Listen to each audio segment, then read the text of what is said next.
Welcome to Wake, a cold reading of James Joyce's Finnegans Wake, just to hear it out loud. Join Toby Malone and TJ Young, along with some special friends, as we puzzle our way through what we once thought was an unreadable book to produce a surprisingly listenable podcast. It is Tuesday, August 20th, 2024. It has been 95 days since we've started reading, with 216 pages complete of 628, meaning we have 412 pages left to go and are 34.39% of the way through Finnegans Wake. Welcome to episode 17 of Wake, the podcast dedicated to going through the looking glass, delving into night visions, and merrily mixing metaphors, all in the name of fulfilling a long-held bucket list item, reading James Joyce's Finnegans Wake out loud just once. I am your host, Toby Malone, joined once more by the man who has verbally agreed to write the stage adaptation of the life of Festy King, my co-host, TJ Young. Hi, TJ. Hi, Toby. I just want to let you know, unless it is in writing and I have signed, I dedicate myself to no such task. Come on, the world needs it. Watch, if Festy King is, I will make a bet. Here, right now. If Festy King is mentioned in this book 3 more times. 3 more times? Oh, okay. I'm going to come up. I'm going to add a siren or some kind of klaxon that will play every time Festy comes up. But you may not have wanted to make that guarantee. But excellent. I'm very glad you're here. I'm also delighted to say that we're welcoming our guest today with impulses right in line with our own. That impulse of reading Finnegans Wake just to see if they can. Lucy Brazier, welcome to Wake. Hi, woo, thank you so much. I'm very excited to be here. Big fan of the podcast. And fantastic. Really nice to meet people with the same kind of feel of how to tackle the wake as myself. Just give it a go, see what happens. Absolutely. So the way that Lucy and I connected was that Lucy wrote a book in 2018 called Finnegans What? A Guide by an Idiot, which is the same kind of self-deprecating kind of approach to this that we have with this podcast. So you wrote this book, Finnegans What, after reading, I believe these were posts on your website that you then collated together. That's right. Yeah, I was in between writing projects and I needed something to keep me occupied, and I was kind of dared to do it actually by a blogging online friend. So yeah, I would just read a chapter, make notes, and then put up a post, which I've now collated into a book. It was really good fun, and but I think the podcast is a far better way to do it. Finnegans Wake is a book that should be read out loud. I believe so. Yeah. Yeah, that is how it's meant to be experienced, I believe. And it's interesting because literally on the first page of Finnegans What, you say it is helpful to read the text out loud like a child might when learning to read. That's the only way I think you can actually get through it. If you just keep it in your head, you are going to go insane. You have got to get the words out, the sound. It's a rhythmical, musical book that's much more about how the words feel than what they actually are, in my opinion. I find that often as I'm reading this, I'm like, I am a child learning how to read for the first time. So I appreciate that sentiment. And so you're saying that when you read it out loud yourself to quietly in your room? That's how I started to get through it. I just found it a bit easier to kind of get the sense. I didn't read every single word out loud, but a lot of it just to get it out there. I just read it out loud, and it made a lot more sense. So how long did that take for you to get from beginning to end? Oh, gosh. I can't remember now, if I'm totally honest. I mean, it must have been a good 6 months, I think. But I was really going for it. I was trying to do sort of a chapter every day. I mean, that didn't even work out always because live. And also some of the chapters are 90 pages long. Yes, yeah, they are pretty epic, and it just gives you a headache after a bit. But it took a while. But I was very enthused by writing it all down. Of course, I had readers waiting to hear what the next chapter was. So that kind of keeps you going, doesn't it? We have the same sort of thing happening here with Wake, where we didn't really think anyone was going to listen, because why would they? And before we started the podcast, you talked about the Joyce community being so welcoming and being so pleased with people who are taking on these texts. Definitely so. I've found that a lot of niche or cult things are kind of, you almost get gatekeepers who are there sort of only wanting the real purists and things like that.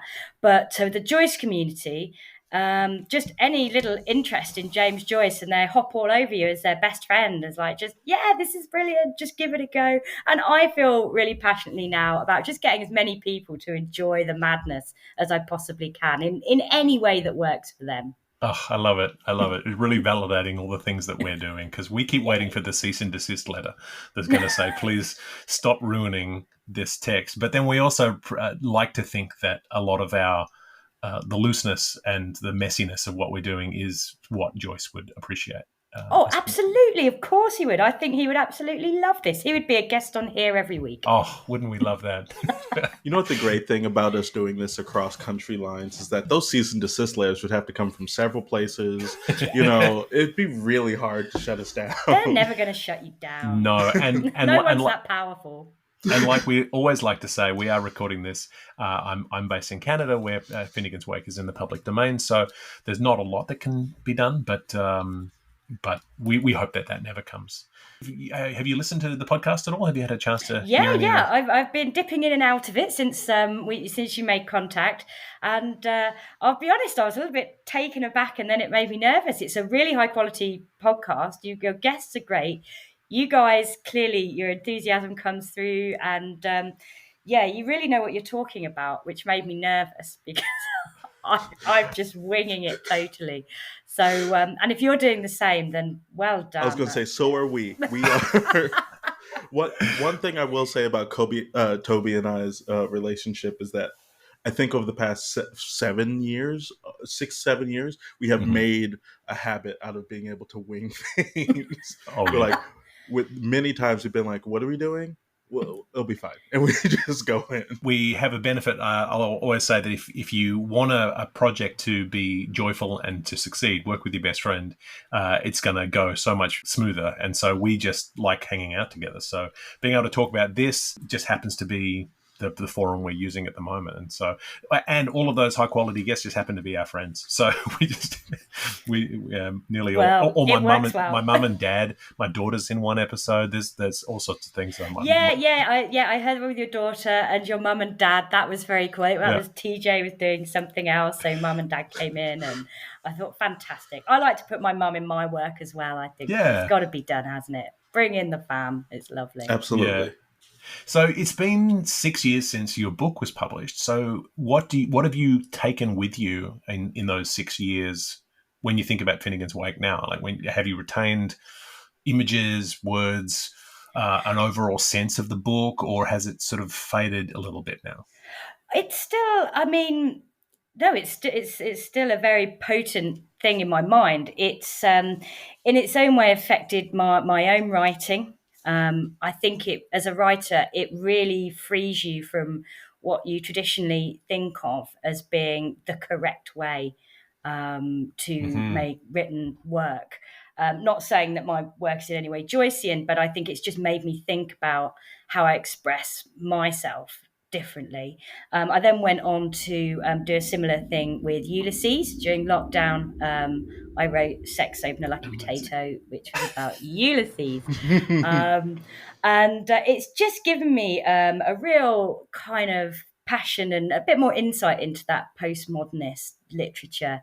But yeah, the beauty of Finnegans Wake, amongst all that complexity, the darkness and the light all together, that stays with you. There's some really sort of strong images there. They say Ulysses was the book of the day, and Finnegans Wake is like a night book almost, a crazy fevered dream. It's difficult to say how it affects you, but it stays with you forever. Well, it's so good to have you, and we're looking forward to reading. We're going to start do a bit of a reading today. As always, we're going to be reading from the Penguin Modern Classics edition of Finnegans Wake, published in 2000 with a foreword by Seamus Dean. Today we're reading the first half of chapter 2.1. So yes, we're into book 2, from pages 219 to 240 in this edition. This is a segment that is scandalously titled Night Games, Child's Play, Glug, Shem must guess the colour of his sister's underwear by the Oxford World's Classic Edition of 2012. We'll discuss that and whether or not we get to... It's like, must guess? Like it's required? What happens if he doesn't? I know. The consequences, my word. So, I mean, maybe that'll be in the second half of 2-1 because we're only getting the first half, but we have that to look forward to, I guess. So, yes, so we'll get to the end and we will discuss the brief summaries of what's happening at the end of the reading. And now, without further ado, Finnegans Wake. Every evening at lighting up a clock sharp until further notice in Phoenix Playhouse. Bar and convenience is always open. Diddleham Club downstairs. Entrancings, gads, a scrab. The quality, 1 large shilling. Newly billed for each wicked-day performance. Somno's matinees. By arraignment, child dreams hours, excerpted. Jam pots, rinse porters, taken in token, with nightly redistribution of parts and players by the puppetry producer and daily dubbing of ghosters, with the benediction of the holy Genesius Archimimus, and under the distinguished patronage of their elderships of the Oldens from the 4 coroners of Findrius, Murius, Gorius, and Phallius, Messoirs the Coabs, Clive Solus, Glorious Kettle, Perbedio Lancy, and Pierre du Sort, while the Caesar-in-Chief looks on. Senate, as played to the Adelphi by the brothers Bratislav, Hyrcan and Aristobulus, after Humpteen Dumpteen revivals, before all the king horses with all the queen's mum, and word loosed over 7 seas, crowd blast in Certitelen Teuto Slav Zen Latin sound script, in 4 tabloids, while Fern may called us until Fern make cold, the mims of Mick, Nick and the Maggies, adopted from the Ballymooney blood-ridden Merthyr by Blue Chin Black Delane. Orthaway's Big Story, featuring... Glug, Mr. Seamus McQuillid, hear the riddles between the robot and his dress circular and the gangsters in the rogues gallery. The bold, bad, bleak boy of the storybooks who, when the tab goes up, as we discover, because he knew too much and been divorced into disgrace court by... The Floras, Girl Scouts from St. Bride's finishing establishment, demand assislitades, a month's bunch of pretty maidens who, while they pick on her, their pet peeve, formed the Valkyrian license, the guard for... Izod, Miss Butus Pot, ask the attendess for a leaflet. A bewitching blonde who dimples delightfully and is approached in loveliness only by her grateful sister reflection in a mirror, the cloud of the opal, who, having jilted Glug, is being fatally fascinated by... Chuff, Mr. Sean O'Malley, seen the chalk in the Segwayne pictograph on the safety drop. The fine, frank, fair-haired fellow of the fairy tales who wrestles the top hole of the bold, bad, bleak boy Glug, generally about caps and puds of tog bags and bog gags, or chudding rudskin gunnerily or something until the embrace of pattern of somebody else or other, after which they are both carried off the set and brought home to be well soaped, sponged, and scrubbed again by... Anne, Miss Corrie Corriendo, Grisham Scowler, bring the babes, Pieda, Poda, and Turty. She distributes mandamus monies after per dabamento, Hendra de Loven entrays. Pulcinellis must not miss our national rooster's rag, their poor old mother-in-law, who is woman of the house, playing opposite to... Hump, Mr. Michael Gone. Read the sayings from Lax de la Zaga in the program about King Ericus of Sweden and the spirit's whispers in his magical helmet. Cap a pipe with watch and topper, coat, crest, and supporters, the cause of all our grievances, the whirl, the flash, and the trouble, who, having partially recovered from a recent impeachment due to egg everlasting, but thorough and thoroughly pro-converted, propounded for psychological, is studding sail once more, jib sheets and broils, in the semblance of the substance for the membrance of the umbrance, with the remnants of the emblance reviling a quemdam supercargo, of the rockery poop and heaven engaged in entertaining in his pilgrimist custom house at Caela home upon Esker those statutory persons. The customers, components of the after-house courses of St. Patricia's Academy of the Grown-Up Gentlemen, consult the annuary, hold porters, sib suction, a bundle of a dozen of representative locomotive civics, each in quest of outings, who are still more sloppily served after every cup finally by Saunderson, Mr. Not Olsgevinger, Tiff's days off, wouldn't stop him bad. Imitation of flatfish, torch-bearing super ape, dud half-sovereign, no chi daily, roly-polsies, Glen of the Downs, the Gugnir, his gaysworks, his ears quack, his lolly-strokey, OSV, Sharon Shiner and spoil curate, unconcerned in the mystery, but under the influence of the mildew and butt of Kate, Miss Rachel Leah Varian. She tells forkings for bachelors under purdah of card palmer, teapot, tosspot, Madame de Elta during the pauses. Cook and dischrudge, which believes one thing that, whose be the churchyard or horts up the Askars, the show must go on. Time, the present. With the future's one-horse ballet-battled pictures of the pageant of past history worked up with animal variations amid every glaring mangrove mazes and bee-orb tractors by Messrs. Thud and Blunder, shadows by the film folk, masses by the good people, promptings by Eleno Vitale, long shots, up closes, outblacks, and staged toilets by Hexen Success. Kochmeyer, Ickborn, and Ragnarok. Creations tastefully designed by Madame Barthry Delamode. Dances arranged by Harley Quinn and Coulombinia.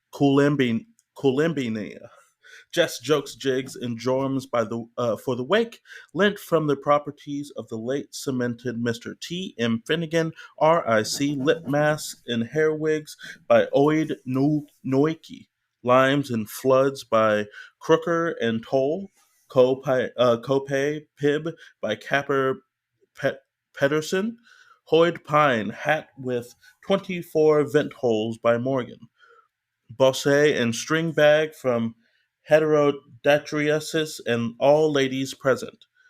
Tree taken for gafted, rock rent. Fecian blends and Sourdarian doof posts by Shawveshire and Wooben Draft. The oak mole berriac with silk trick to mesh from shop soury seeds manchap. Grabstone bag from General Odors mailed. The crack, that's cork, by the smoker from the gods. The interjection, Buckley, by the firemen of the pit.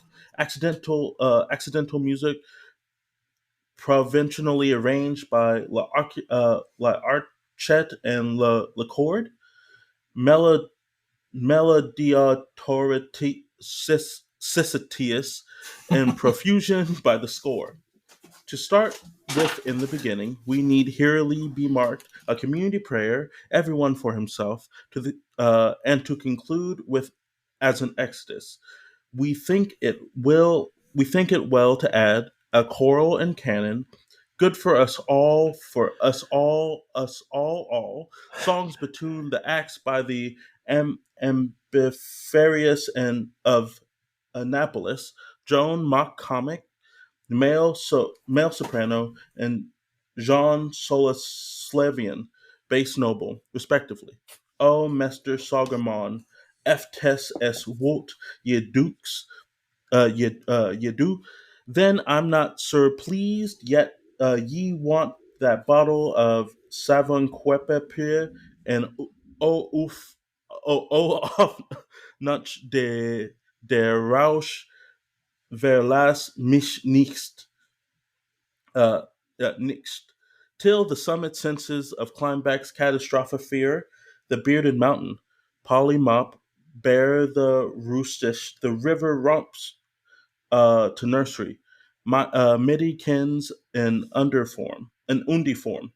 The whole thugomagog included the portions understood to be omitted as the results of the respective titulars neglecting to produce themselves, to be wound up for an in, enactment by the magnificent transformation scene showing the radium wedding of need and mooring and the dawn of peace, pure, perfect, and perpetual, waking the weary of the world. An argument follows. Chuffy was an angel then, and his sword flesh likening. Fool's top, stinkty, sancty, meekly loose, defendy noose from prowlabouts, make a shine on the cursed. Amen. But the Dublin solf was in glugger, that lost to learning punked. He was spuffing and sputting, tussing like an anacine, whipping his eyes out and gnashing his teats over the brivides from existers and the outher libby box of life. He hath cloachly chosen a clay blade that makes praises to his three of clubs. To part from these, my corsets, is into overlusting fear. Acts of feet, hoof, and jarity, athlete's longfoot, jowl, up here. Amongst that nombre of evelings, but now pierceful in their suggestiveness, were those first girly stirs, with zitterings of flight released and twinglings of twitch bells in ronda laughter, with waverings that made shimmer shake rather naughtily all the dunk-skended airs and shy-lit beckonings from shehind him's back. Sammy, call on. Miriam, she was shuffering all the diseasinesses of the unheard of. Mary Louise and Shushapinas. If Ark could no more salve his agnals from the wiles of Willy Woolly Wolf, if all the airish signics of her dip and dump helibet from the Father Hogum till the Mutter Masons could not that glug to catch her by the colour of her brideness. Not Rose, Sevilla, nor Citronelle, not Esmeralda, Provincia, nor Indra, nor Viola, even nor all of them four themes over. But the montage stick with the melody jour, I am, twin to mine, all these things. Up tightly in the front, down again on the loose, drim and drumming on her back, and a pop from her whistle. What is that, O holy troopers? Is ot given yo? Up he stoopled, glee you geese, with search of fling did die near see, be me Owen and car me Hugh, and if you what you my call for me, I will wish you may call for you. And they are met face a facing, they are set force to force, and no such Copenhague Marengo was less so fated for a fall since the Glenna's mole of smiling thrushes patch white past O'Sheen a scowl. Arrest thee, scald brother, came the Evangelon, sabre accusant from all St. John's Wood to kill or maim him, and be dumb but ill surrested. Et would proffer to his delected one his trifle from the grass. A space. Who are you? The cat's mother? A time. What do you lack? The look of a queen. But what is that which is one going to prehend? Seeks, buzzling his brains, the finder. The how to say to it is what it is, he must, who must, word and shall. A dark tongued, cunning. O Theoporal. Ethiolop, law, the poor lie. He asked of the hoothed fire shield, but it was untergone unto the mat-hued heaven. He soft it from the loft, but that bore nae, mark nae message. He looked upon the blooming grund where only his corns were growning. At last he listed back to Beckline how she pranked alone so jauntily, the scan for schooling, with naught awired from the wordless either. Item, he was hard set then. He wanted to go somewhere while he was weeting. Utim, he wished to grieve on the good persons, that is the four gentlemen. Otim, And it was not a long time till he was feeling true for him. He was a godder pursuer, and it was short after that he was fooling me haunt to mahind he was an Injine ruber. Eat him. He was at his thinker, aunts to give, the four gentlemen, the presents of a cups. And this is what he would be willing.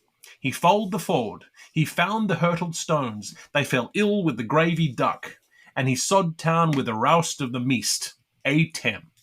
To whereby hangs our tales. Aho, this poor glug! It was so said of him, about of his old font mother. Truly deplorable! Oh, dire! Ah, dire! And all the frightfulness whom he inhabited after his colline-born janitor. Sometime towerable, with that hairy antlets on him and the bauble light bulging out of his sockets, whiling away, she sprankled his all over with her noses of interrogation. How do you do that lack of a lock and pass the poker, please? And bids him tend her, lute and airly. Sing, sweetheart, thing to me a lun. So that glug, the poor one, in that limbo pool which was his subniciousness, he could scarce of all not know whither his mordor had burst a blabber, or if the Vogelstones that hit his tin pan was that merely his skull missed his trompe, or midst his fluting. Ah, ho, Sicily, or The youngling delightsome, frivolous, and players are now showing drawn, if Bud won, or if in Florin League, drawns up consocially at the hinder sight of the common garter. Her boy fiend, or theirs, if they are so pluralied, cometh up as a trappador, sinking how he must fond for himself by gaze work what their colours wear as they are all shown drawns up. Tyreton, Cheriton, Tyreton ba. Doth that not satisfy youth, sir? Quanti purti bellas, here, Madam Life. And what are you going to charm them to, madam? Do say. Cinderella Nelly angled her slipper. It was Cho Chenny, yet brought her a groom. He will angst for of them from their commoner guardian at their next lineup, who is really the rapier of their two, though Thother brother can hold his own, especially for he banished it with his hand the whole time. Mayman, Mamain, simply gracious, my ula, and re-loose that thong off his art. Hath thou feel like carbuckly ones? Upon which his poor whore proxis, prioxary, his prioxary, theirs is a little tittery tit of hilarity. Laud, oh me soul, Laud, oh me soul. See, and the word cherry is at voiced, ring soundingly by their toots assembled, though not meaning to be clever, but just as with a shrug of their hips, to go in Troy and Harf a freak at himself by all that story to the Ostramarians. Otherwise, holding their noises, their insinuate quite private, knee. He make peace in his preachers and play with esteem. Werewolf, aloof, tubu.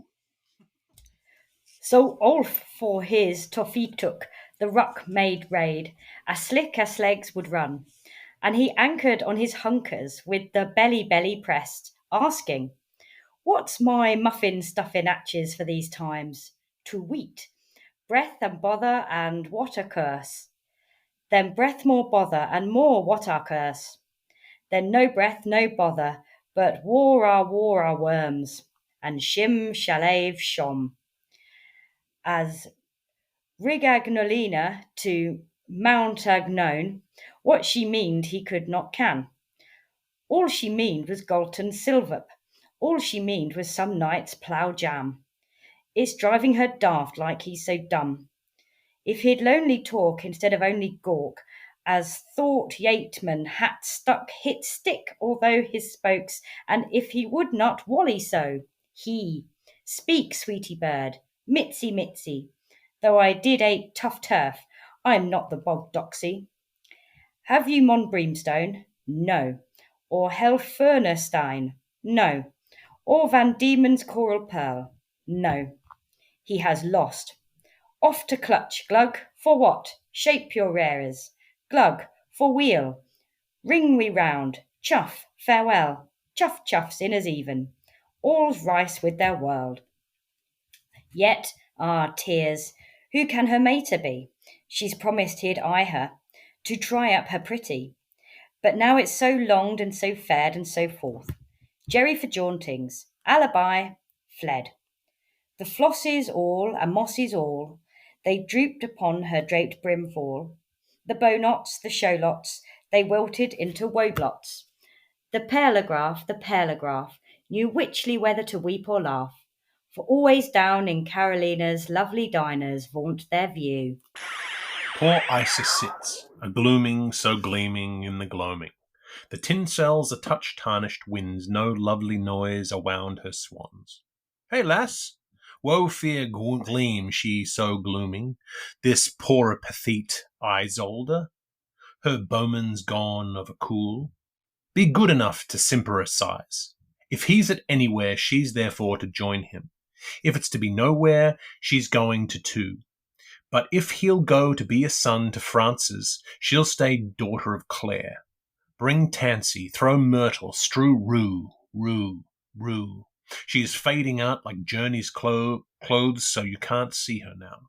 Still we know how day the dyer works, in dims and deeps and dusks and darks. And among the shades that Eve's now wearing, she'll meet a new fiancé, tryst and trow. Mammy was, Mimmy is, Menisculines to be. In the D dips a dame, and the dame desires a demsel, but the demsel dresses Dolly, and the Dolly does the Dulcie Damble. The same renew. For though she's unmarried, she'll after truss up and help that hussy band how to hop. Hip it and trip it and chirrup and sing. Lord Chuffy's sky, Sharap and Glug's got to swing. So and so, toe by toe, to and fro they go round, for they are the ingels, scattering nods as girls who may, for they are an angel's garland. Catchmire stockings, libertied garters, shoddy shoes, quicked out with silver, pennyfair caps on pinafore frocks, and a ring on her foam-thing finger. And they leap so loopily as they links to light, and they look so louvily love-lit, noosed in a numptuous night. With Astley glints in, and decoy glance out, they rampart a listle, then romp ride round in rout. Say them all, but tell them apart. Catanzanzo coloratura. R is rubretra, and A is arancia. Y is for yilla, and N for greener. Rin! B is bloy blue, and O with odalisque O, while W waters the florets of Novembrance. Though they're all but merely a schoolgirl, yet these way went they. I' the view of the avenue dancing goes entrancing roundly. Miss Oodles of Anems before the Luvium does like. So. And then again does like. So. And Miss Endles of Eons, efter Dias of Ire does like. So. And then again does like. So. The many wiles of Windsure. The grocer's bod, she slips her hand in her haricot bag, and the lady-in-waiting sips her sup from her paraffin can. Miss Wildhair, quick doctor, helps her scouts up the causeway, and flashed instinct she herds a faticle of thunder. The widow, McGrivery, she knits cat's cradles. This bountiful actress leashes a harrier under her tongue. And here's the girl who she's kneeled in cold fashion, and she's told her priest, psst, she's pot on a chat. And this last not least, this Rick Kissimmee woman who she writes foot fortunes money times over in the nursery dust with her capital thumb. Buzz. All runaway sheep bound back Bo Peep, trailing their teenies behind them. And these ways wend they, and those ways went they. Winnie, Olive, and Beatrice, Nellie and Ida, Amy and Rue. Here they come back, all the gay pack, for they are all florals, from Fancy and Pansy to Papavera's blush. Forsake me not, while there's leaf, there's hope. With Prim Tim's ruse and Mary May's blossom, all the flowers of the Ankelis garden.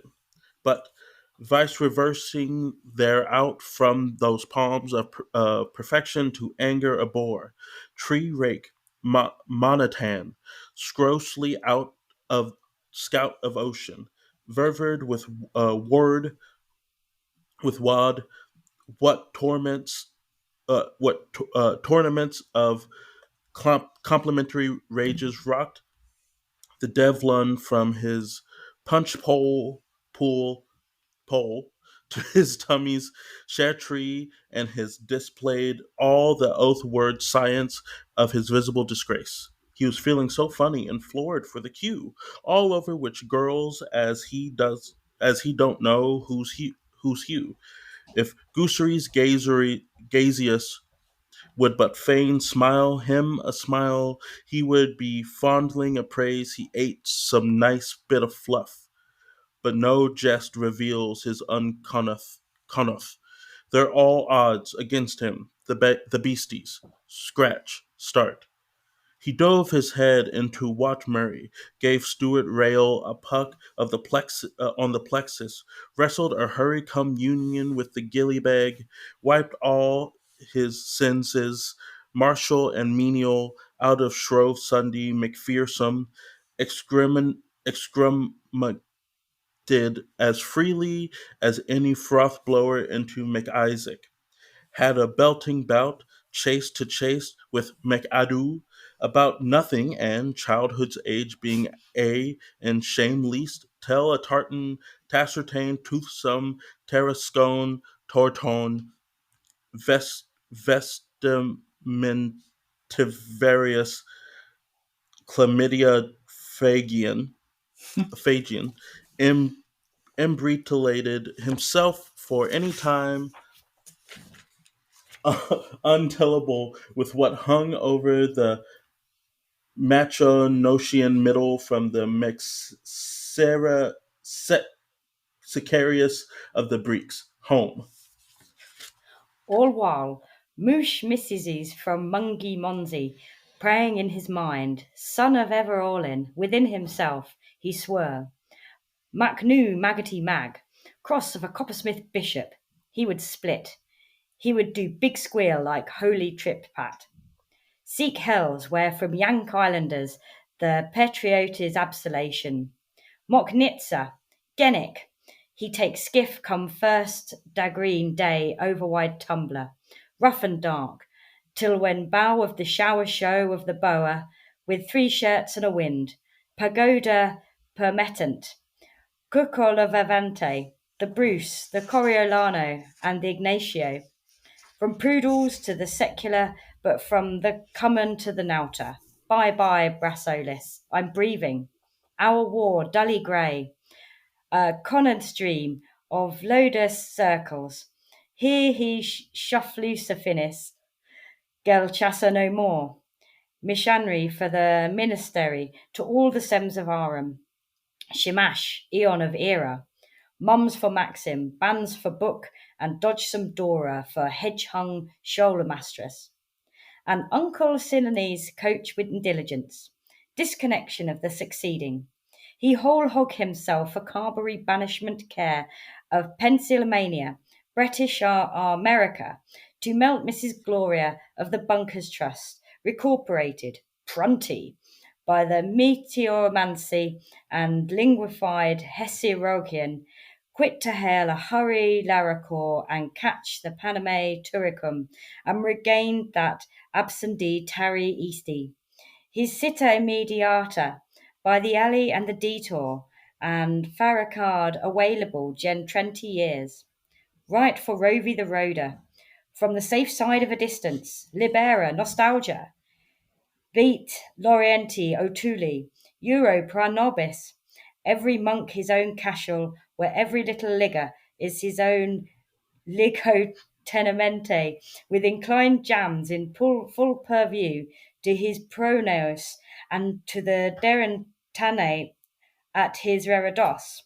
Fus finister, fure scraper, he would, with the greatest of ease, before all waiting midhook, by dear home threshold on the raging canal, other foresights of Jordan. Heave a heavy, water boy. Make one of Hissens with a knock-on cow and a chow collegians and fire off. Giol Giornau, foul substituting Malmud, his fast epistle to the Hebrews.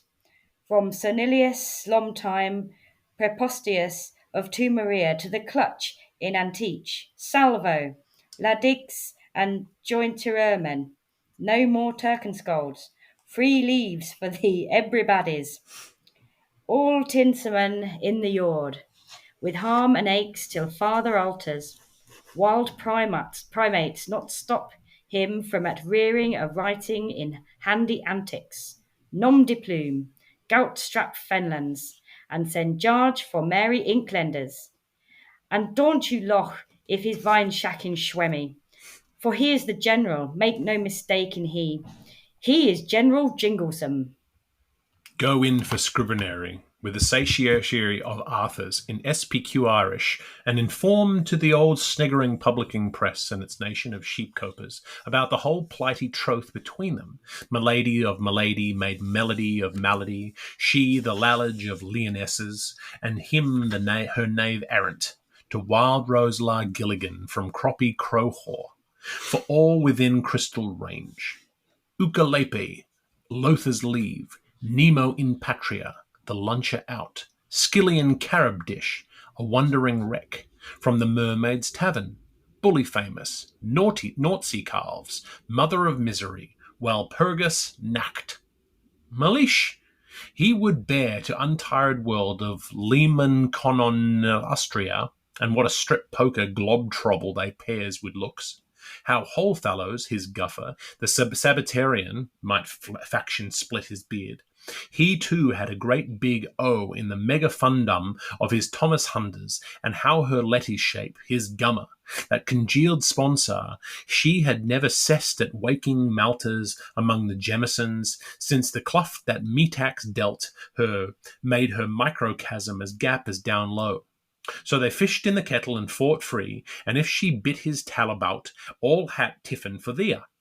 He would juiced sit it all right down, just as he would juiced set it all up, all wrathfully rate in blotch and void, yielding to no man in him's ignorance, seeing how heartily sorry he was, owning to the contrition of his bike-stool, and reading of his flesh skin and writing with his quillbone, fill full 9 quires with it for his auditors, Caxton and Pollock, a most miraculous Jeremy Head sin book for all the peoples. Under the presidency of the Suchess of Sycananuso, it had to be held in, thoroughly enjoyed by many, so many on block at Boyrot season, and for their account haughtily admired by her husband in sole intimacy, about whose told his innocence, and the gruesome head's uric of his spectroscope, and why he was off colour, and how he was ambothed again by the very spit of himself, first on the cheek side by Michelangelo, and besoons that, over on the old jowly side by Bill C. Babby,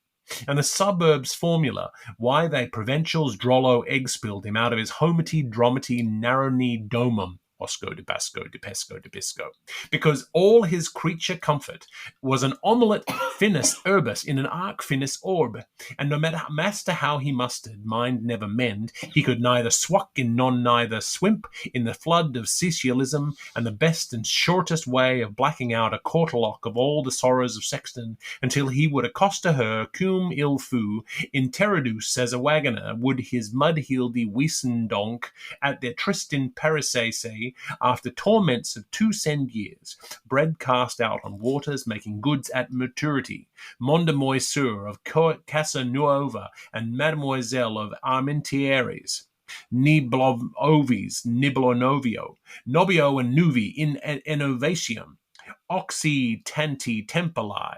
He would sigh through severals of sanctuaries, may what may, might who might, as so as to meet somewhere, if produced, on a demi-pension for his whole loaf-time, payment in goo to slee, music, and poisonal company, following which, like ipsi secum, when he's fingon to foil the fluta, she could have all the GSM she moo-hooed after 4 and rickwards to her including science of sonorous silence, while he, being brung up on a soul butter, have recourse, of course, to poetry, with tears for his coronation, such as engines weep.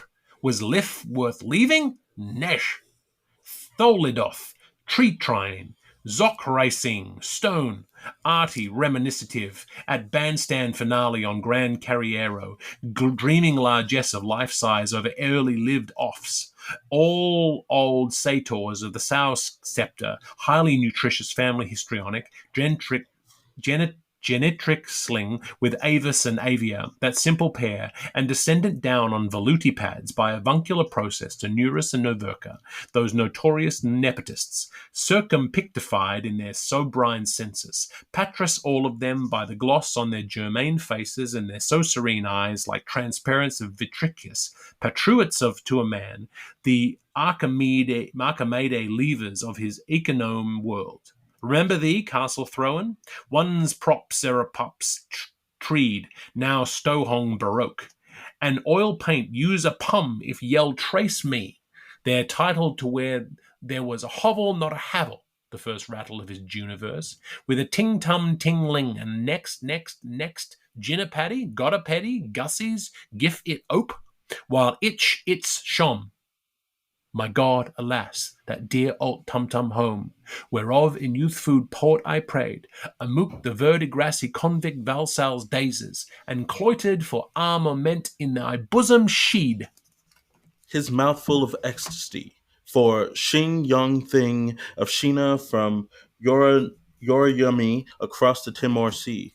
Hereupon, maladventure, shot pinging up through the arrow root of his wisdom, who thought him of Fonar all feast king, almost said Festa King, feast king of Shelley's by googling Lovey, regally Frey theorem, eagerly plumbed, and was but gumboil or already prods, wrench some horsery, McGee plods, coffin acid, octo carry ploods, dense floppins, muggerdery, as as thought it had been zwain in two, wholly sanguish, blooded up, disconvulsing the fixtures of his fizz.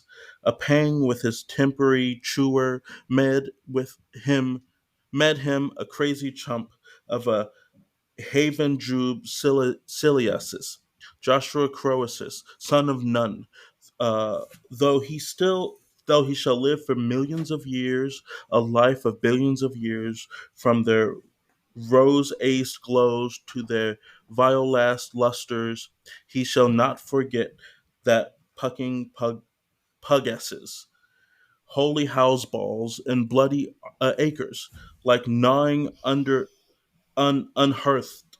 But by Jove, Chorodus, seed of some, after he had bait his breastplates for forgetting his bird's place, it was soon that he rehad himself. But a prayer, no, that comes later. But contrite attrition, nay, that we passed. Mid escricism, so is richt. And it was so. And Maustus more and more resumed his soul, with go Fertris off to Alad out of this. An old Stein song. He threwed his fit up in his ears to his ears, rolled his polygon eyes, sniveled from his snows, and blew the guff out of his horny pipe. The hop jump jerk of the ladle broom jig that he learned in Locofoco when a red hot turns spite he under rain of a old roastin and bowl rat skillers radios. Why was the man, for he's doing her wrong? Lookery looks, how he's knots in his entrails. Mookery mooks, it's a grip of his grips. Seekery seeks, why his head off. Chokery chokes, for his spurt of coal. And may his tur pitch dilute not give him chromatus. For the mile that bleaks you blank his mostly carbo, where the infallibilist might pursue his combarenda, corbrenda, with a pure flame and a true flame and a flame all to gasser soot. The worst is over. Wait, and the dun bunny mag may gang to presses, with Denny Finnan me canty ho, in the lost of the glimness. So's he most, for he would himself deal a treatment as might he be trusted in anticipation of his inclination unto fruitification for a major operation. When pip, a message interfering intermittent interskips from their pet of hers and waves, call me Vincy names, call her Estelle, a butterfly from her zip clasping handbag, a wounded dove, a started from escaping out her forecoats, isle whale of ewes, O Dorhelint, the poetesser, and around its scoured cap, she was twilled and a twin to flame, a flame, to let the latest know she's marred. A pim it goes backbald, top burns its so lest. A claribel come back to errand. Hers before his even posted ere penned. He's your change. Think you met him. Thank you met him. Go daft noon madden. Mind the step. Please stoop oh to please. Stop. What saying? I have sorted from to him now, dare mate ashore. So completely till I can get redressed, which means the end of my stays in the languish of tentangle. Is you zealous of mess, brother? Did you boo moily Lord? You supported to be on the conditionally rejected? Satanly laid. Can that sob stuff wine wiggly? Stop up, Mavrone, and sit in my lap. Pepette, though I'd much rather not. Like things are is all invisible, decoded. Now a run for his money, now a dash to her dot. Old Cocker, young Crowie, Sifada, Sossan, a brand new speed hound, outstripper us on the wind, like a waft to wing weary one, or a sauce to a coastguard. For directly with his whoop, stop, and up lepsy didando a tishy, in appreciable less time than it takes a glaciator to submerge her, and at length this. Was he again a god before the trembly ones, a sparks gape off, double guarded, gotten all up, in a simple sailor made, and shaking the storm out of his hiccups? The smartest vessel you could find would elazily him on her knee, as her lucky for the Rio Grande. He's a pigtail tar, and if he hadn't got it too thick, he'd a telltale tall of his picture on a wall, with his photo in the papers for cutting molten legs and capers, letting on he'd just be japers, and his tail cooked up. Goal! It's one by its length. Angelinas, hide from the light those hues that your sin bow may bring to light. Though down to your dower strip he's bent to knee, he maun't no ledgings there. For a haunting way will go, and you need not make your mow. Find the French for frocks, and translate it into shocks of such as touch we show and show. He is guessing at hers, for all he is worse, the seagoer. Hark to his wily geeses goosling by, and play fair, lady. And note that they who will in exile can for a dog, while them that won't leave England says now for no. For he falters how he hates to trouble them without.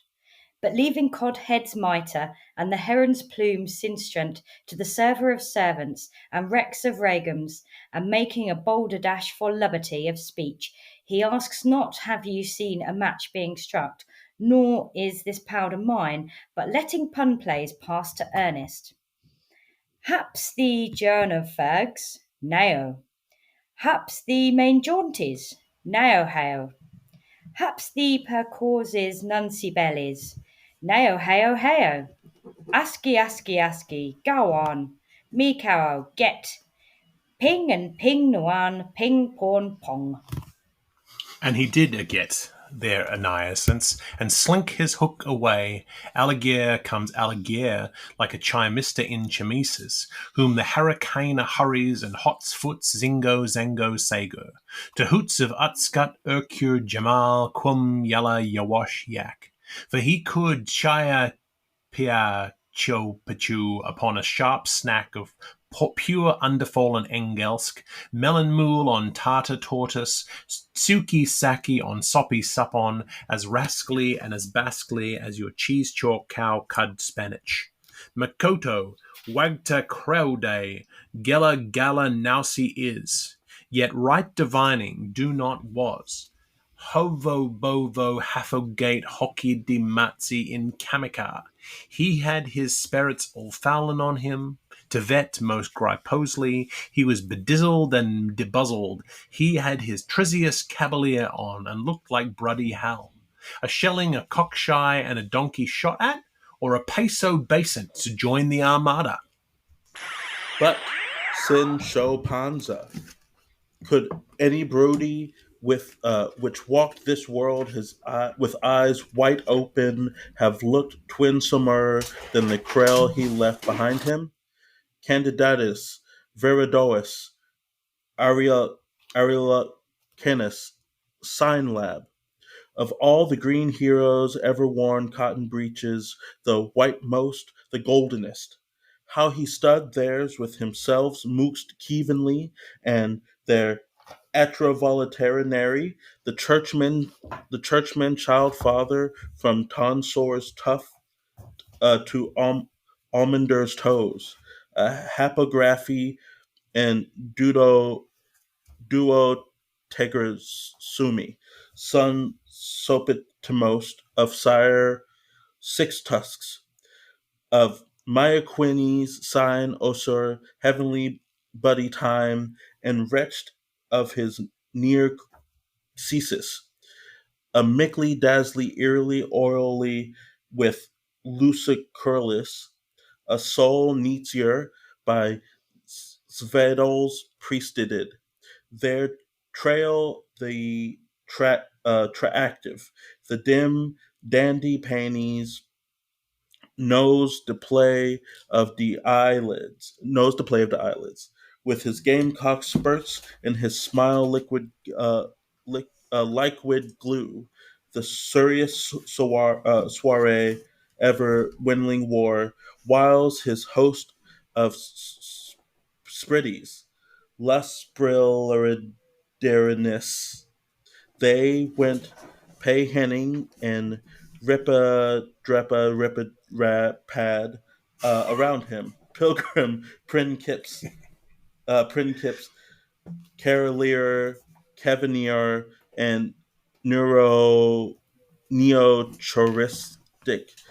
congratulations, quite puringly excited, alerting to him all of the lick names and the litany with the terms in which no little Doosley ne'er ever thinks about implying except to her future's year, and sending him perfume most prey puffs ses- to satisfy more than tease him to tease him. Schlee help. Now you've mass muled your tri- triglolect a bit. Yes, misk, Yesimi? That he, the fine hued, the fair hailed, the far ahead, might bouchave onto each but everyone, so far as durst assume the have mercy honors of his Kistler license, meanings Andor and injur- injurious till imbetterer. We know you like Latin with Essius Impurus, and your liber as the sea. We sentry like gurgles love the nargly gargly, so RBG. Tell that old Franke Boyuk to bellow up the Tom Bucky and his tum tum organ and give us a gust of his gushy old goof. Hymn number 29. Oh, the singing. Happy little girlie comes to have a adolphited such an Adelphus. Oh, the swinging hop pops so go holden. They've come to chant in choir. They say their salat, the maiden's prayer to the messenger of his nabis, prostituting themselves each wise and combiningly. Fate ha told the hands. Be it honored, bow the head. May thine evings in any be blissful, even of bliss. As we so hope for ablution, for the sake of the far bung and of the scent and of the holy drops, amens. A pause. There the orison arises mesquite white as Osman glory, ebbing wasteward, leaves to the soul of light its fading silence. Allah, la, la, la, la, the turquoised sky. Then, Xanthos, Xanthos, Xanthos, we thank to thine, mighty innocent, that didst bring it off fruit. Should in after years it become about you, will after desk job duty become a bank Midland mansioner. We and I shall reside with our obedient servants among Burke's Mobility at La Roserie, Aylesbury Road. Red bricks are all hellishly good values if you trust to the roster of ads, but we'll save up ourselves and nab what's nicest and boskiest of timber trees in the neighbourhood. Onkell's plot. Lockham oaks, Turkish hazels, Greek firs, incense palm, etc. The hypsometers of Mount Anvil is held to be dying out of arthrotaxis, but praise lend larynx o'thul. The wych elm of the Manlaw is still flourishing in the open because it's native of our nature, and the seeds was sent by fortune. We'll have our private pallipeachum pillar postons for love-sick Lethanies fondly affixed to our front railings and swings, hammocks, tight-taut ballet lines, accommodation nooks, and prismic bath boits to make envy eyes mouth water and wonder when they binocular us from their embassured windows in our garden rare. Fight shall be our number on the Auto Kinanton, and Chubby in his chuff as Frownley chauffeur. Tea will be waiting for uns, and I sold you the first entries. Our cousin Gormand, Percy, the pup, will denounce the sniff-nomers of all callers, where among our Siamese sister, Tabitha, the nine-lived, will extend to the full her hearty welcome, while the turf and twigs they tattle. Tin tin, tin tin. Lady Marmella Shortbread will walk in for supper with her Marchpane switch on, her necklace of almonds, and her Poiret Sunday dress with bracelets of honey, and her cochineal hose with the caramel dancings, the briskly best from Booty's town, and her sucking staff of ivory mint. You mustn't miss it, or you'll be sorry. Charmeuse's chlores, glycering jewels, Lindolite fans, and perfumed sirenettes. And the Prince Le Monde will be graciously pleased. His 6 chocolate pages will run bugling before him, and cocoa cream toddle after with his stick sword in a pink cushion. We think his sparkling headiness ought to know Lady Marmella. Lewis some for his lissom hers. He's not going to Cork till Cantalamesse, or Mayhope till Rose Easter, or St. Tybalt's Day. So Neonom knows. The foamers in his fin, the mummers, her and hin. the par alone, and Dublin's all a din. We'll sing a song of single month, and you'll too, and you'll. Here are notes. Here's the key. 1, 2, 3. Chorus. So come on, ye wealthy gentrymen, whip through frocks full of fun. Thin, thin, thin, thin, thed jolly and they're lively, though Billy with thee coo, for to jog a jig of Christmas nice and sing a missal too. Hip shamporee, hip shamporee. Oh, you long-tailed black man, poke it up behind me. Hip hip shamporee. And Jessie's put the pumpkin round. Alleluia. Since the days of Romulus and Ray Moose, the Pavernos have been strident through their struts of chapel die-suit, their valses of mead and noodled through the purely ouse of Ballybuff. Many a mismy cloudy had tripped taintly among the Hercourt strayed railway, and the Rigadoons have held ragtime revels on the plateau plain of Grange Gorman, and though since that sterlings and guineas have been replaced by brooks and lions, and some progress have been made on stilts, and the races have come and gone, and time, that chef of seasoners, has made his usual astute set use of end adjustables, and what not will be is not was, those Dancerdales and Cancanzanese have come stimmering down for a begamement through the bedeftdom of Poe's Taorns, the obesity of Pa's teapucks, as lithe and limb-free limber as when Momi mummed at Ma.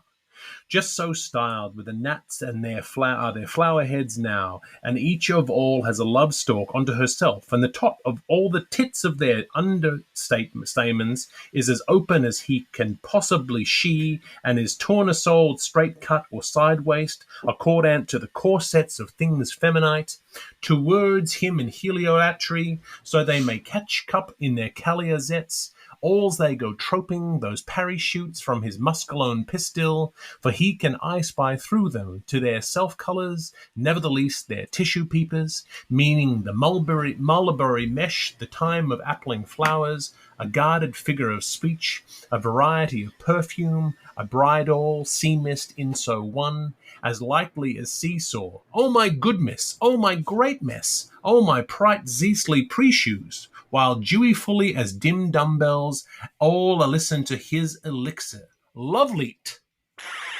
And they said to him, Enchanted, dear sweet sandalless, young confessor, dear dearest, we hear about Bloss, O Cola, the Solomont, pattern of the unschooled, page masters, deliverer of soft missives, round the world in 40 mails, bag, belt, and balmy beam, our Barnaboy, our Chap, our Chepachap, with the pan pipe in your put away, Gab Borab, when you will be after doing all your sightseeing and sound hearing and smell sniffing and tasty tasting and tender tenderums touchings and all Dangal, send us your adorables. Thou overblast a wise and letters play of all you conceive, Chief Cletak Chappy, from your holy post, now your hast, as ascertained ceremonially our names. Unclean you art not, outcast thou art not. Leper's Tower, the Carmen's Loki, has not blanched at our pollution, and your intercourse at 90 leg splits does not defile. Untouchable is not your scarce crown is on you. You are pure. You are pure. You are in your purity. You have not brought stinking members into the house of Amity, Eleb Enim, Tatep Notep. We named them in the Hall of Honor. Your head has been touched by the god Anal Ra, and your face has been brightened by the goddess Arak Itak. Return, sainted youngling, and walk once more among us. The reigns of Demonary are massacral as of yore, and Barazar is all a flower, sicker of calmly days. as shiver as shower can be. Our breed and better class is in brood and bitter pass. Labor clack longs, but we're counting on the cluck. The great cackler comes again. Sweet stalker, able lord of all our Haloes.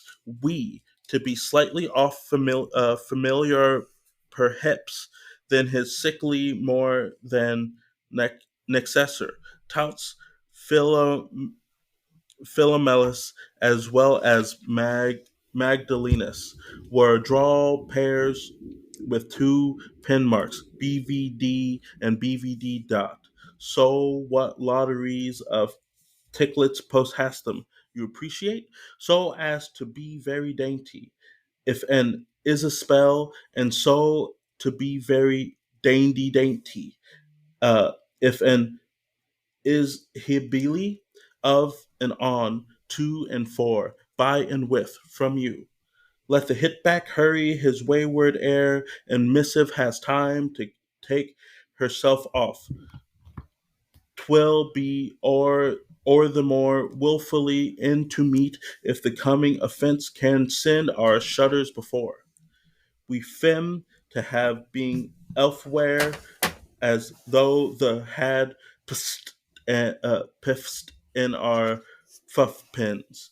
Next to our shivering selves, we love sensitives best, for they are the Angelus, Brick, Fav, Jonquil, Sprig, Fleet, Nocturne, Smiling Brews, for they are the Angelus garment. We will be constant. What a word! And bless the day for whole hours too. Yes, for soul long sign, as we shall be heeing in our created being of our elvishness, the day you befell, you dreadful temptation. Now, Prompsius, as at our requested, you will remain ignorant of all what you hear, and though if whilst disrobing at the edge of risk, the bisfiggings and idle hours that stain finds tutu. Draw the veil till we next time. You don't want to peach, but be jemboed if ye do. Pre-helps. We earns too much. How many months or how many years till the Meredith in first become? Bashfulness be tupped. May he clop her. May he mix and mass, clop her. Talk with of hair, and you wake as a TARDIS.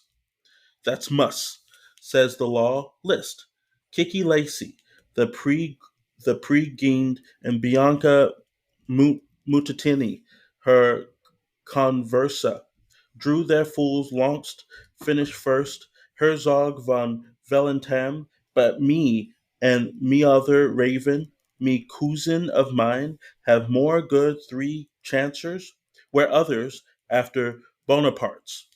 The the my thing smile of me, my wholesome assumption, she's not me without as whim twin here within, that I love like myself fish, like smithereens robin song, like Junus nuts lost, like the blue of the sky. If I stoop for the spies between the white young might call limbs, how their duel makes their trial.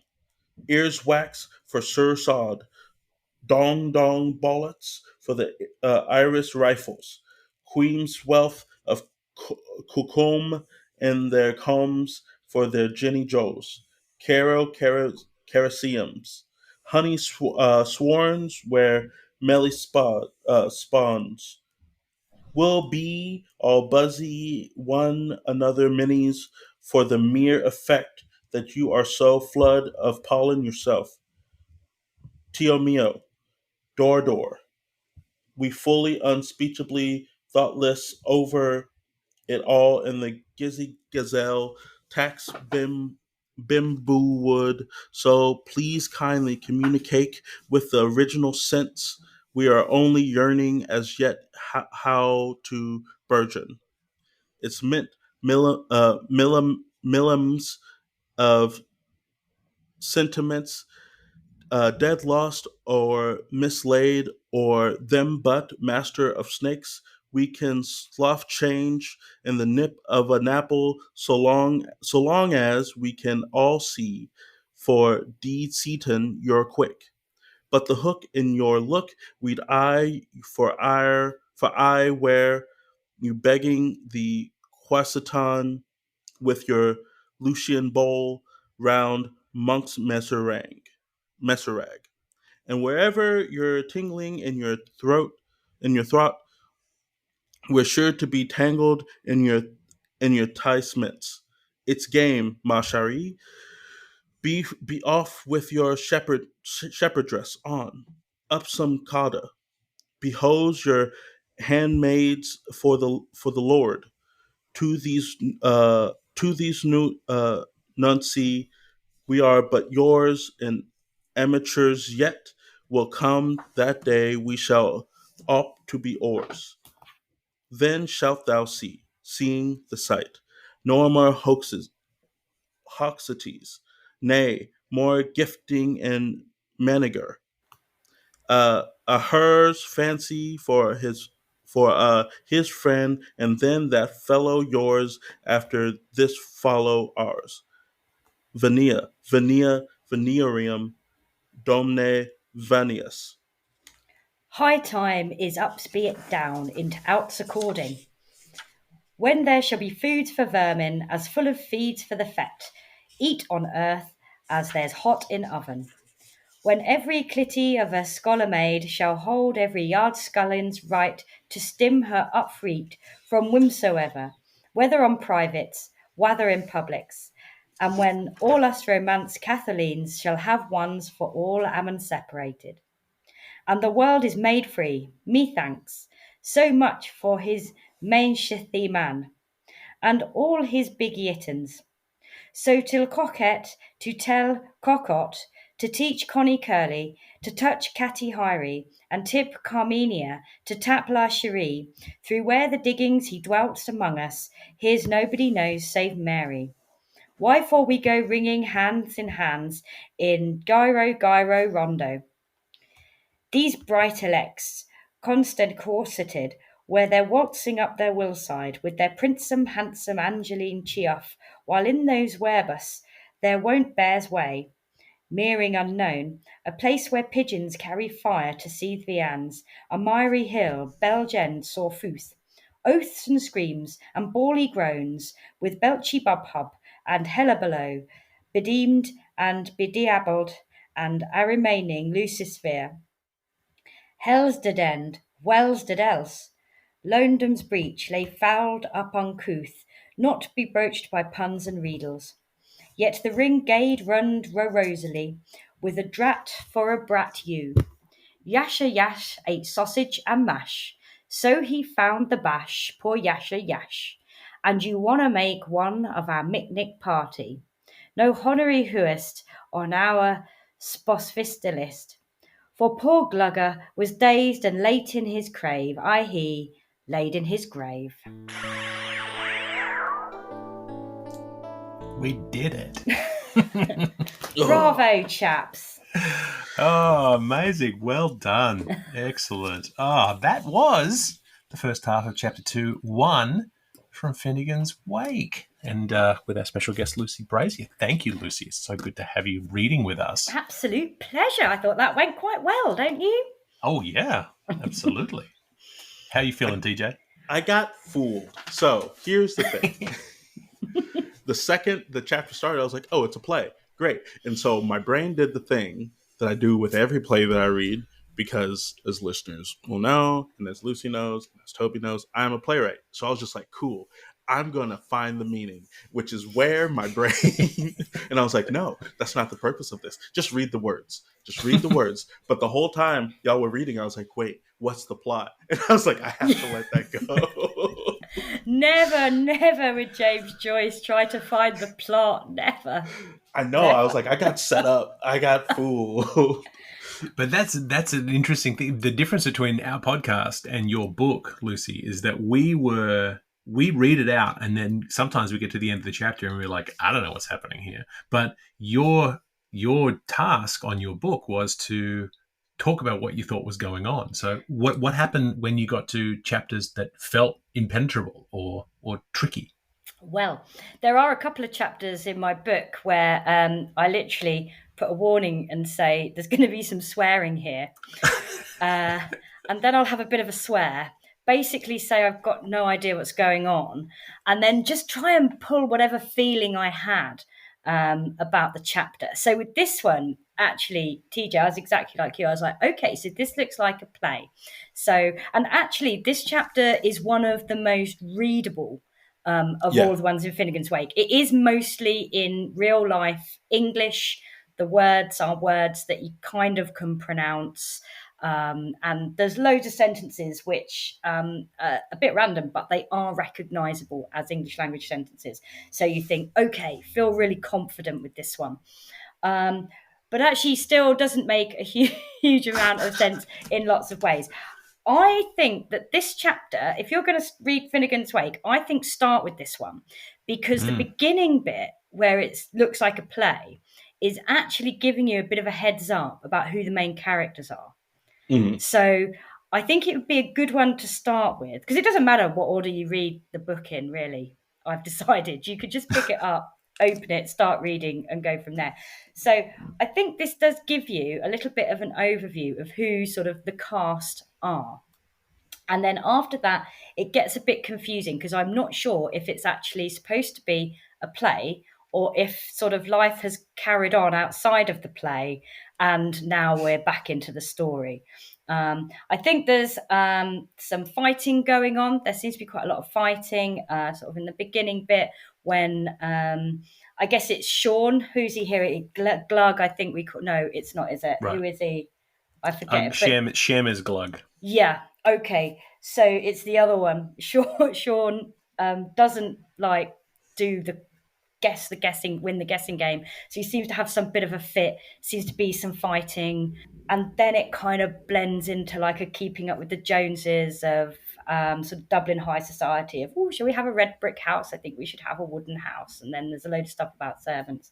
And then you just kind of go with it, really. There's some quite nice, beautiful bits in. And I just think you have to enjoy it for just what it is. Yeah.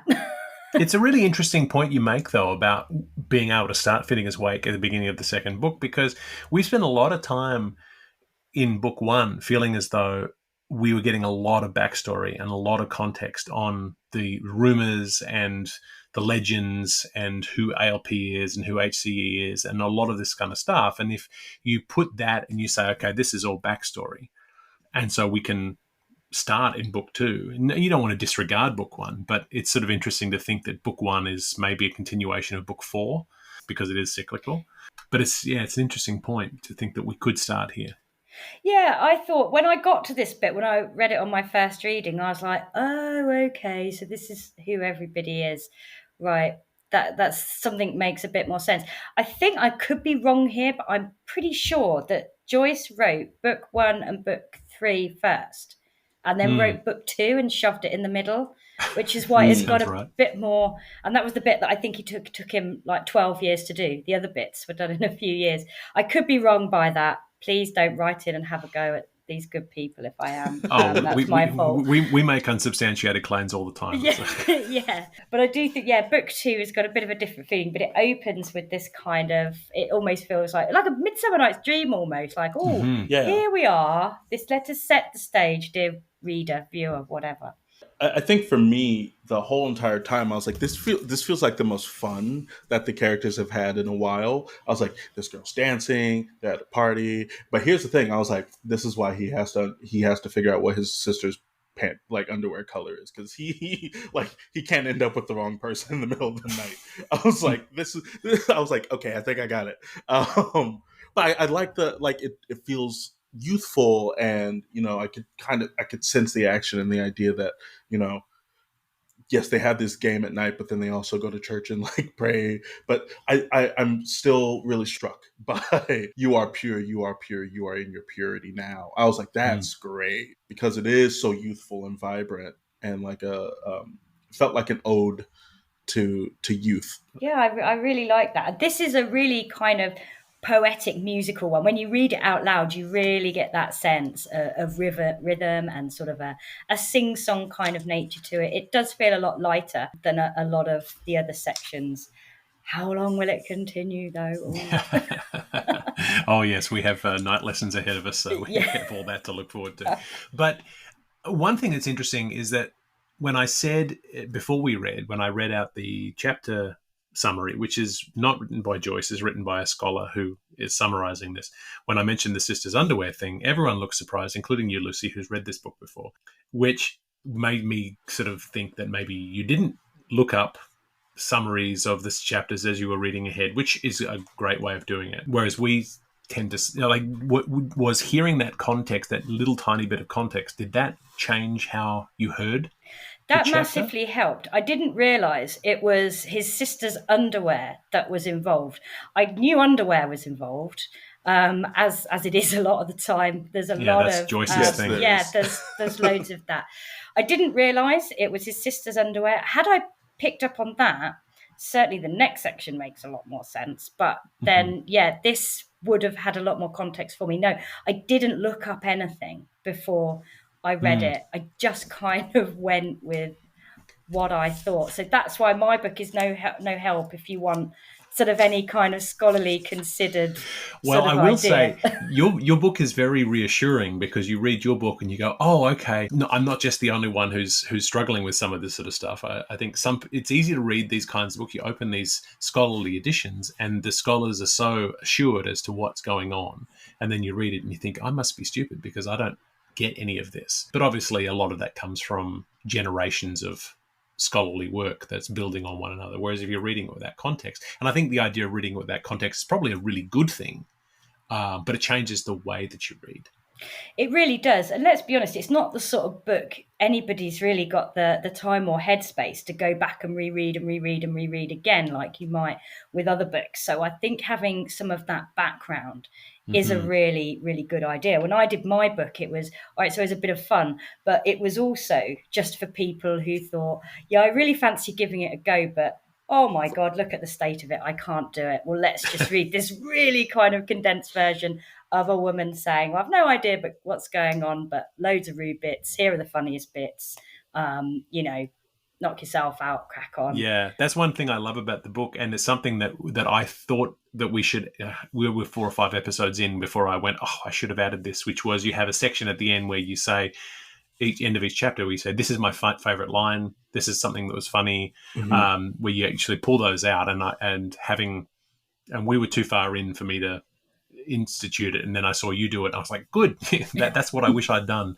Well, some of the from bits episode are just 1 quality, aren't they? And you think, well, even if nobody's ever going to pick up the whole thing, I just want at least people to say, look, just look at these bits, look how awesome these bits are. Well, I mean, one thing you may not have heard in our podcast so far is that TJ and I have committed to Finnegans Wake tattoos by the end of this podcast. Wow. So we are always on the hunt for what it's going to be. I have my line. TJ's got his line already. Yeah. What's your line, TJ? It was life, but was it fair? It was free, but was it art? I just love that so much. That's beautiful. Yeah. Well, actually, I've got some artwork up in my hallway, which I had done when my book was published, and I've got a quote from that. And mine is, all that has been done and done again. So I think that would probably be my one. And that just kind of captures the cyclical nature of the book and of life. And I think it's one of the core messages that comes through from Finnegans Wake. But we won't go into that now because you've got all the rest of the book to go. No, yeah, we've got so much ahead of us. But in terms of the context, we generally tend to go over the summary at the end of the podcast, just to sort of talk about how the Oxford World's Classic have summarized each of those sections. And so we'll see whether or not any of this contextualizes us further. So this is following the page and line numbering conventions that are standard for this text. So as I said, we're in section 2.1, which is night games or child's play. Glug, Shem must guess the color of his sister's underwear. So from page 219 to 222.20, a playbill, dramatis personae and acknowledgements. So we all got that. 222.21 to 226.3, The stage is set. The game is on. Hints at the chosen colour, heliotrope, are given. We hear about Glug's shortcomings, the Flora's, his first guess, and him losing. Page 226.4 to 234.5, Isa is introduced, and one of the Floras or Rainbow Girls, Glug, resentful, will reveal his parents' shortcomings. He writes a bad poem, gets a toothache, pulls himself together, and tries again, but guessing yellow, loses. Page 234.6 to 237.9, Chuff appears, a saint. The Floras sing to him, there is a te dansant. 237.10 to 240.4, a love hymn of bourgeois dreams and prophecy of women's power. So those are the sections that we read as the scholars outline it to us. And we do that summary at the end of every chapter, but I'm not sure it helps us too much. I'm like, sure. I didn't get a lot of that. But one thing I got that the scholars didn't, but I could be wrong. But I've got here. Anyway, Glug goes away, has lots of fights, does a poo in a river, and then goes home. They missed that. I've got that. That feels very important. I think it's relevant. I mean, I think so. It's the thing I'm continuously like. I'm not going to say it's helping. It is helping me fall in love with this book. Who am I lying? Like, just how dirty it is too, and like lowbrow the humor is. And I'm just like, I'm kind of here for it. It's like pure filth dressed up in highfalutin language, and I'm all about it. Yeah, it's just hiding it all underneath there. Marvelous. Yeah, Joyce was a bit of a deviant, but we love him for it. We do. It's really nice to hear a British voice reading this text. Yeah, well, it is. You read very well, and your accents really bring so much to the table. Thank you. I would perhaps suggest you get an Irish guest on, because it's on our wish list. It's written in an Irish accent. So perhaps have a little hunt for a lovely Irishman or Irish woman, maybe, to do a bit. There's a lot of Irish Joyce fans. If you're an Irish person who enjoys this podcast, please contact us on Spotify. Yes, please do. Because if my Texan self can struggle through this, so can you. This shows that, I mean, the number of languages that appear in this book. Why not have we have a reading today of 3 separate accents from 3 separate continents. That's beautiful. I think that's wonderful. Yeah, and very much within the feeling of the book. I mean, some of the language is clearly made up language. So if you want to get some fictional characters to come in maybe and read and just invented people. Yeah. Very joyful. I will say, this book makes me want to learn Latin, and I'm like, why didn't I take Latin in high school? Because I'm like, I don't know. I did Latin at school, and it hasn't helped me an awful lot because it's kind of made up Latin as well. So, yeah. Well, that's reassuring. So I was like, I don't know. I will say that on page 231, the first reference of Festy King, 2 more, and TJ will write the play. So that's nice to. Oh, where? That play is being written. I mean, I can tell you now. So. Yeah, Festy comes back a few more times. Festy King is quite important. Uh-oh. No. Go on, TJ. I mean, I saw Feast King, and I was like, is that Festy? That's him. It's the same thing. Can I have a part in the play? I want a part in the play. 100%. 100%. Just a background. I don't have to speak, but No, it's too late. No, you're talking now. That's it. Yeah, I'll be in the Festy King play. Super. You can play Kate. Yeah, you messed around and made friends, so here you are. Marvellous. I'm well up for it. Yeah, it's an interesting chapter. It's one of those ones that is sort of sneaks up on you, and HCE and ALP are conspicuously elsewhere, which allows the kids to run riot a little bit. And we're going to see more of this as we go through the rest of the book. So anything else stand out for you from this chapter? It's just really the poo in the river, which I was sad that wasn't a bit more obvious. Maybe that was they just figured that we'd all get that, and so they didn't mention it. They didn't want to be too obvious. Yeah, I think. In that section, I think we've you covered the best bits. I think you guys are really going to enjoy the next half of this chapter and the book as it goes forward. I'll be listening closely to the podcast to see how you get on and the various interpretations. Yes. Because there's no wrong interpretations, I don't think, of Joyce, really. No, I don't think so. I don't think there's any. He wouldn't criticise any interpretation of his work.